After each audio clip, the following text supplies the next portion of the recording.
Have you ever said something and instantly wished you could pull it back? We all have. Words once spoken are like arrows. You can't take them back, but you can learn to aim them with wisdom. What most people never realize is this: every sentence you speak is quietly revealing who you are, not just what you think, but how you feel, your level of clarity, your self-control, your inner discipline. The Stoics understood this deeply. Words don't just fill silence. They shape your reputation, your relationships, and over time, the direction of your life. In this video, you'll discover 6 things intelligent people never say, not because they're pretending to be smart, but because they've trained their minds to speak with intention. These are habits rooted in Stoic principles that change how you communicate under pressure, in conflict, and even in private conversations with yourself. This isn't about memorizing clever lines or sounding superior. It's about restraint, awareness, knowing when silence is stronger than explanation. Each rule isn't only about what to avoid. It's about building influence that lasts long after the conversation ends, because it's grounded in self-mastery, not impulse. Welcome to Stoic Philosophy Daily, where your story matters. Share your experience or your biggest struggle below. Every comment you leave is a gift. Here, your voice matters. We read with care, answer with heart, and treat your journey as part of our own. This is more than a channel. It's a circle of strength. If you're ready to level up the way you speak and think, drop "my words reflect my wisdom" in the comments, and let's begin. 1. True wisdom doesn't boast. The most intelligent people rarely feel the need to announce it. Have you ever met someone who can't stop talking about what they know? The lessons, the awards, the books, the endless list of credentials. At first, it might impress you, but quickly that awe fades, and something colder creeps in: distance. It's not the knowledge that pushes people away. It's the need to showcase it. Marcus Aurelius put it, "Nature does not boast about what it creates, and neither should we take credit for our wisdom." Real wisdom, the kind that endures, never demands applause. It doesn't need a spotlight. It lets actions speak for themselves, and time confirms the truth. Let's be real. We all want to feel seen. That desire is human. But when knowledge becomes a spotlight instead of a bridge, it quietly creates walls. Others don't feel inspired. They feel measured, compared, and slowly pushed into silence. What began as intelligence starts to feel like insecurity wearing a mask. Take Sarah, a high-performing manager who loved to start meetings with her own success stories. She'd recount her awards, her projects, her late-night work ethic. At first, her new team admired her drive, but over time, the room grew quieter. Ideas dried up. People stopped volunteering their thoughts. One day, after another round of "back when I" stories, a younger colleague messaged her privately. "We want to learn from you, but sometimes it feels like there's no room for our voices." That moment stung, yet it revealed the truth.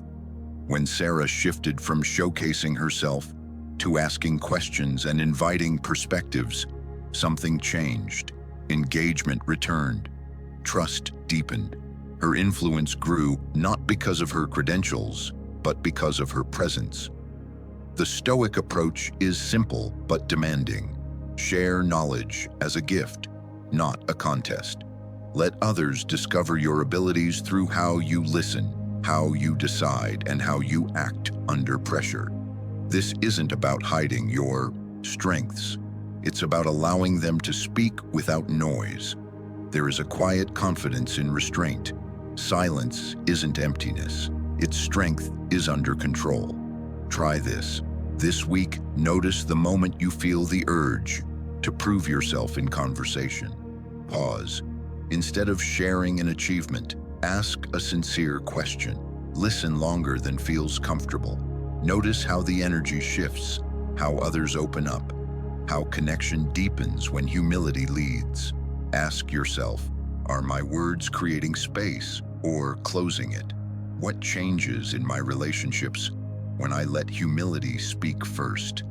At Stoic Daily, we believe true wisdom leaves room for others to grow. Drop in the comments, I let my actions speak for me. How will you show your strength through restraint this week? 2. Never dismiss others' opinions. Few things undermine connection faster than brushing off someone's idea before they've even finished speaking. If you've ever been dismissed in a conversation, you know that sting. It's more than a lost idea. It's a hit to your confidence, your willingness to contribute, and eventually, your trust. Most people don't realize how quickly a single careless phrase can shut someone down. One interruption, one dismissive laugh, one "that won't work." And suddenly, a quiet retreat begins. Creativity pulls back, enthusiasm fades, respect erodes. The uncomfortable truth is this: at some point, most of us have been the dismissive one, often not out of cruelty but impatience, ego, or the illusion that our way is better. When you dismiss someone, the message they receive is simple and lasting. Your voice doesn't matter. Think about two close friends, Mike and Daniel. They met every weekend, but whenever Daniel suggested something new, such as a different restaurant, a hike, or a change of plans, Mike waved it off without thinking. At first, Daniel shrugged it off. Over time, he stopped suggesting anything at all. He just went along. The conversations became thinner. The energy disappeared.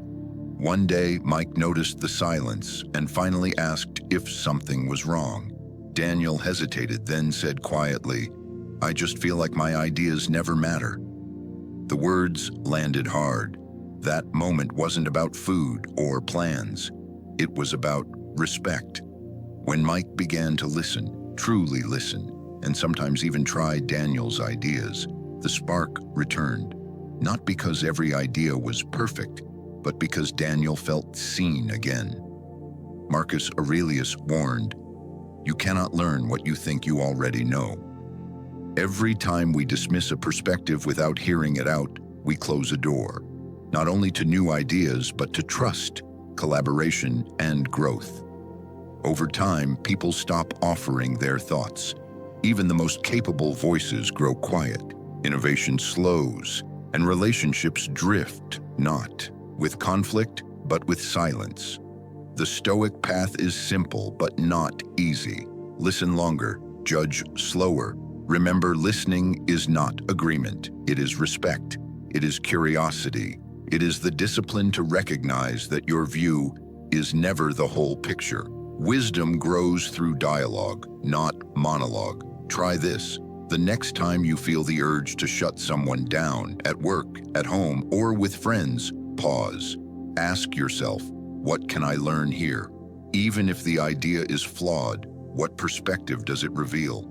Notice how the dynamic shifts when you choose openness over being right.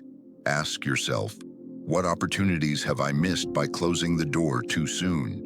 How might my relationships change if I listened first and judged later? At Stoic Daily, we believe every voice carries a piece of the truth. Drop in the comments, I grow by listening. Who will you intentionally make space for this week? 3. Turn complaints into control. Complaining can feel like release, but it rarely brings relief. Imagine David, a father of 2 young kids.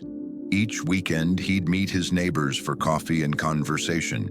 But lately, every time they gathered, David would grumble about the noise his kids made, the chores piling up, the weather ruining his plans, even the traffic on his street. At first, the neighbors listened out of courtesy, but as the pattern repeated, something subtle shifted. Each complaint made the air heavier, conversations shortened, invitations became less frequent.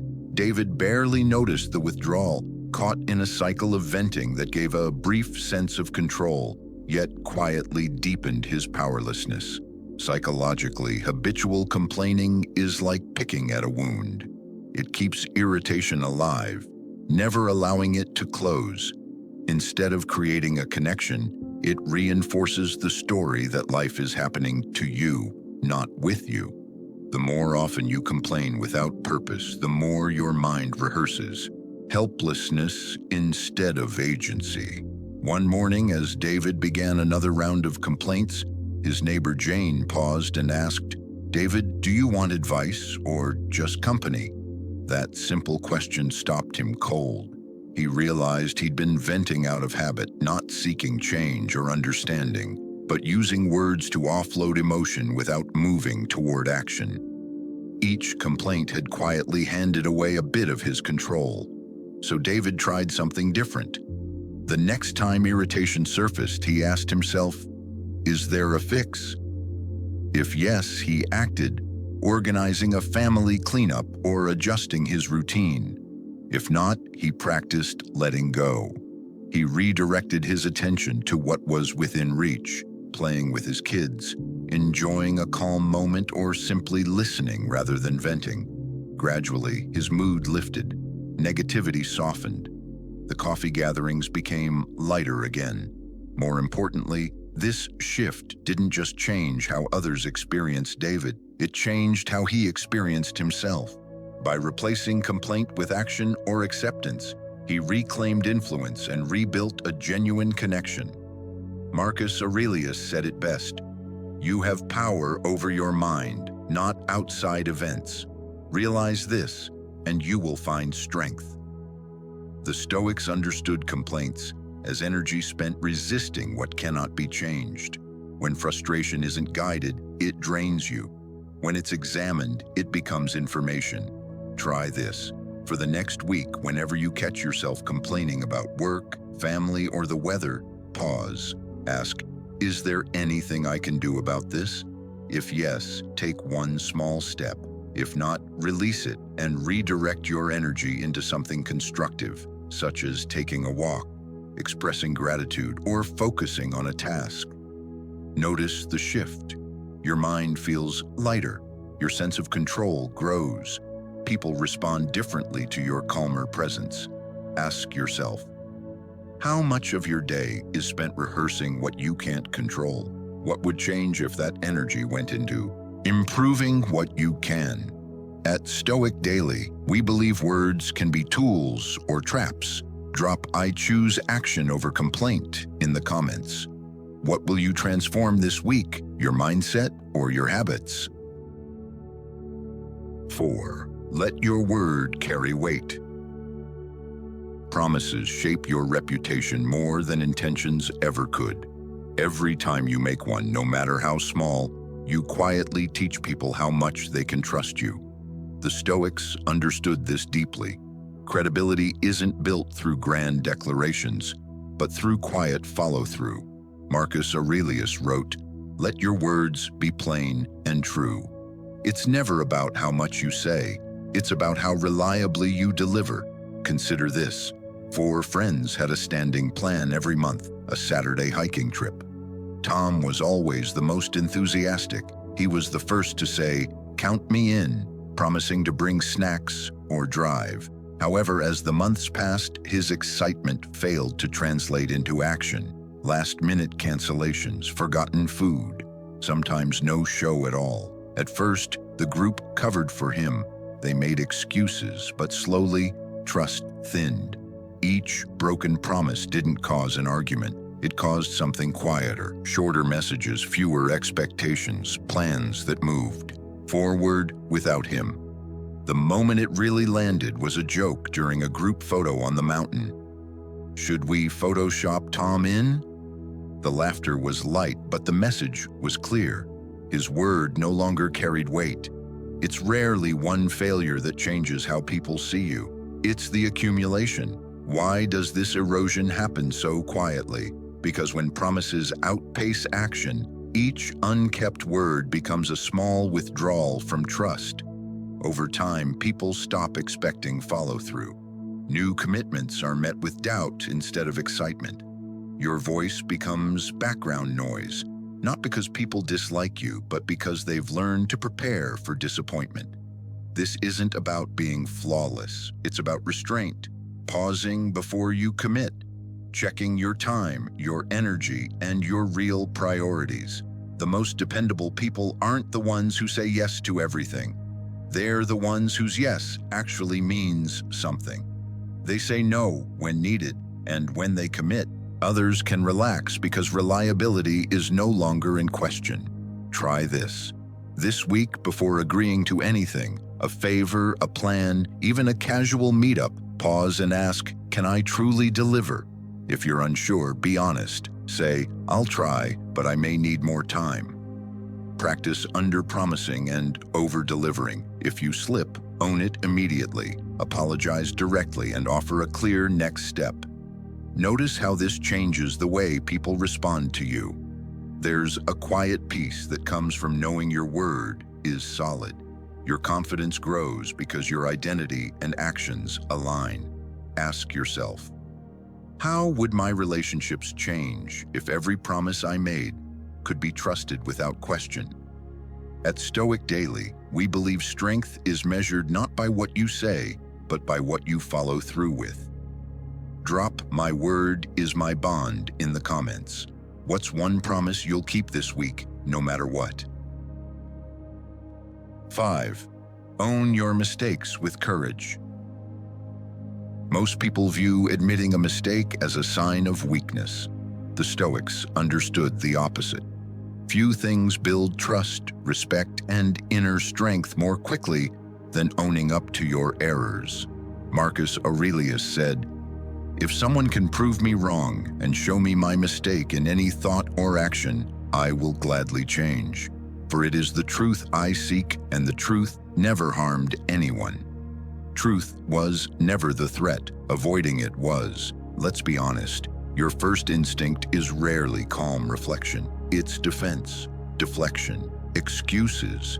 In the moment, denial feels safer. The ego steps in to protect you from embarrassment or judgment. But every time you hide from a mistake, you quietly place distance between yourself and the people who trust you. The mind tells you that denial will buy time or preserve your reputation. In reality, it does the opposite. Trust erodes slowly, self-respect weakens, guilt lingers in the background. The longer a mistake goes unowned, the heavier the tension becomes. Fear of exposure grows, energy drains. This is the cycle. Denial feeds anxiety. Anxiety feeds more denial. I learned this while leading a community project with friends. One miscalculation set us back weeks. My first reaction was predictable. Blame the schedule. Point to the chaos. Anything but look directly at my role. However, the truth was obvious, even if it was uncomfortable. At the next meeting, I chose a different path. I named the mistake, apologized without excuses, and then laid out a clear plan to fix it. What followed wasn't anger or blame. It was relief, respect. Some even thanked me for making it safe to be honest and move forward together. That moment taught me something lasting. Humility doesn't shrink your authority, it grounds it. Owning your mistakes isn't about thinking less of yourself. It's about thinking clearly about reality and honoring your responsibility within it. When you step forward instead of hiding, you show others that errors aren't an end point. They're a turning point, a chance to correct course and strengthen trust. This is the real power of truth. It breaks the cycle of defensiveness and opens the door to solutions. When truth matters more than appearance, progress becomes possible. Trust grows, bonds deepen, leadership becomes real, not performative. Try this. The next time something goes wrong, pause before pointing outward. Ask, what was my role in this? Even if it's small, say it out loud. Apologize clearly. Then show your plan to fix it and follow through. Notice the psychological shift. Guilt gives way to clarity. Tension softens into relief. Relationships strengthen instead of fracturing. What's one mistake you've been avoiding owning? Up to what would change if you led with courage and truth today, not tomorrow. At Stoic Daily, we believe strength is built through honest self-reflection, not pretending to be flawless. Drop "I choose truth over ego" in the comments. Where will you lead with honesty this week? 6. Let integrity decide your yes. Ever notice how the quickest way to lose trust isn't by failing once? It's by saying yes to everything and delivering on nothing. Overcommitment doesn't just exhaust you, it quietly weakens your credibility. One half-hearted promise at a time. A yes given too easily often carries the seed of disappointment for you and for everyone counting on you. Most people don't overcommit out of bad intent. They do it to help, to belong, or to avoid the discomfort of saying no. But when agreement comes faster than honesty, your word slowly loses weight. The Stoics understood this clearly. Reputation isn't built on how many promises you make, but on how consistently you keep them. As Marcus Aurelius put it, "If it is not right, do not do it. If it is not true, do not say it." Integrity begins before the commitment is spoken. Think of Jim, the friend everyone expected to say yes. Always agreeable, always eager. As life grew busier, his "count me in" became unreliable. Missed dinners, double-booked plans, forgotten follow-ups. It wasn't carelessness, it was the reflex to please. Over time, people stopped depending on him. The damage wasn't the missed event. It was trust quietly wearing away. Saying yes without conviction often stems from fear, specifically the fear of disappointing others or losing approval. But the deeper cost is internal. Each unkept promise chips away at self-respect. Your yes becomes lighter, less meaningful, and relationships, personal or professional, lose the solid ground of reliability. The Stoic solution is restraint. Pause before committing. Ask yourself, does this align with my values? Can I honestly deliver? Is this a promise I'm willing to be held accountable for? When the answer isn't clear, a calm, respectful no is far more honorable than a vague yes that collapses later. Choose quality over quantity. Fewer commitments honored fully build far more trust than many promises spread thin. Each deliberate yes strengthens your reputation for reliability and quiet strength. Each thoughtful note protects your energy and your integrity. Try this. Over the next week, notice the moments you feel pulled to agree out of habit or obligation. Pause, breathe, ask, can I truly give this my best? Practice saying no with clarity or offering a realistic timeline. Watch how your energy steadies, your relationships improve, and your self-respect grows. Ask yourself, how much more peace would you feel if every yes truly meant yes? At Stoic Daily, we believe integrity is honoring every commitment you make, especially the small ones. Drop "my yes is my word" in the comments. What's one thing you'll say no to this week so you can fully honor what matters most? Wisdom is action, not intention. Real wisdom isn't measured by what you know or even by what you promise. It's revealed in the choices you make and the follow-through you deliver, especially when it's inconvenient, uncomfortable, or unseen. Every yes that aligns with your actions. Every moment you admit a mistake instead of hiding it. Every time you listen before judging. These aren't small things. They are the bricks that quietly build trust, respect, and inner strength over time. The Stoic path was never about perfection. It's about the courage to keep learning when pride wants to resist, the humility to adjust course when truth demands it, and the discipline to treat your word as a bond, not a suggestion. If this message resonated, remember this: insight alone changes nothing. Every idea becomes powerful only when it is turned into action.